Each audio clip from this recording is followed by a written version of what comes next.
بسم اللہ الرحمن الرحیم 28 دسمبر کی رات تقریباً 10 بجے F10 مرکز میں $1 شاپ پہ ایک انسیڈنٹ پیش آیا تھا، جس میں ایک شہری شدید زخمی ہوا، جو کہ بعد میں زخموں کی تاب نہ لاتے ہوئے فوت ہو گیا۔ اس جیسے انسیڈنٹ کی رپورٹ پولیس کو موصول ہوئی تو پولیس نے فوری طور پہ رسپونڈ کیا اور وہاں سے شواہد اکٹھے کیے۔ اس کے بعد ٹیکنیکل ڈیٹا اور ہیومن انٹیلیجنس کی مدد سے ملزمان کو ٹریس کیا اور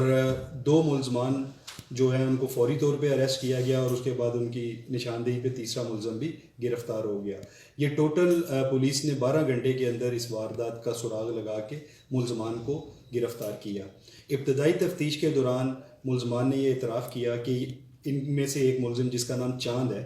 وہ وہاں پہ اس شاپ پہ کام کرتا رہا ہے۔ اس نے یہ ایک پلان بنایا تھا کہ اس شاپ پہ جب کلوزنگ ٹائم ہوتا ہے تو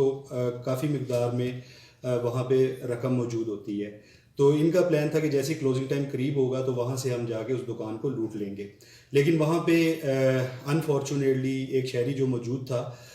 اس نے تھوڑی سی مزاحمت کی، جس سے ان میں سے ایک ساتھی ان کا گتھم گتھا ہو گیا۔ اسی دوران دوسرا ساتھی جو رمضان نام کا ہے، اس نے اس پہ فائر کر دیا، جس سے وہ زخمی ہو گیا اور بعد میں فوت ہو گیا۔ اب اس چیز کے پیچھے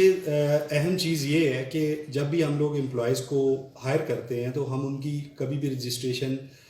پولیس کو نہیں بتاتے۔ یہ ایک لمحہ فکری ہے۔ یہی بات یہاں پہ بھی ہوئی کہ یہ $1 شاپ والے جو تھے، انہوں نے اپنے امپلائیز کی رجسٹریشن متعلقہ تھانے سے نہیں کروائی ہوئی تھی، جس کی وجہ سے ہمارے پاس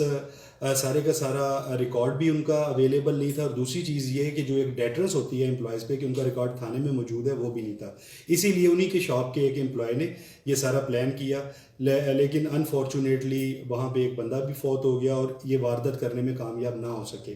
لیکن ہمیں اب اس میڈیا کے توسط سے یہی پیغام ہم دینا چاہ رہے ہیں، تمام بھی جتنے ہمارے تاجر برادری کے بھائی ہیں اور شاپ آنر ہیں، کہ وہ جب بھی کسی کو اپنے پاس ملازم رکھیں، گارڈ رکھیں، چوکیدار رکھیں، تو فوری طور پہ اس کے کوائف متعلقہ تھانے میں رجسٹر کرائیں، تاکہ اس کی ویریفیکیشن بھی کی جا سکے، اور اس کے علاوہ اگر ان کیس وہ کسی چیز میں ایسی ایکٹیویٹی میں انوالو ہوتا ہے تو فوری طور پہ اسے اپریہینڈ بھی کیا جا سکے۔